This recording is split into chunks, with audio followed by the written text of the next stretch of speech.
খুবই গুরুত্বপূর্ণ কথা বলেছেন। অবশ্যই ওনার কথাগুলো শুনে যাবেন এবং ভিডিওটা ভালো লাগলে বেশি বেশি করে শেয়ার করবেন।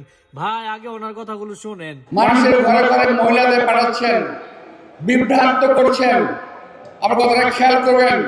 কিছু কিছু মহিলা ঘরে ঘরে যায় যখন আমার ভাইয়েরা বাসায় থাকে না, যখন আমার চাচা খালুরা বাসায় থাকে না, তখন তারা সেখানে গিয়ে বাসায় ঢুকে মহিলাদেরকে বলে, যদি অমুক দলকে ভোট না দেন তাহলে জাহান্নামে যাবেন, আর যদি অমুক দলকে ভোট দেন তাহলে জান্নাতে যাবেন। মহিলা ভয় পেয়ে যায়, আমাদের মা বোনেরা ভয় পেয়ে যায়। তখন তারা কথা বলে ফেলে, তখন বলে কথা দিলেন কিন্তু কোরআন শিখিয়ে কথা বলছেন।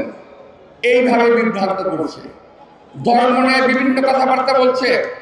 এরা ভোটের জন্য মন্দিরে গিয়ে গীতা পাঠ করে, এরা ভোটের জন্য মন্দিরে গিয়ে গড় প্রণাম করে, এরা ভোটের জন্য বিধর্মী রেওয়াজ অনুযায়ী মহিলাদের সঙ্গে বেলেল্লাপনা করে, এরা দাঁড়িয়ে টুপি মাথায় রেখে সুন্নতের সঙ্গে বেয়াদবি করে, সুন্নতের খেলাফ করে ওরা ভোট পাওয়ার চেষ্টা করছে।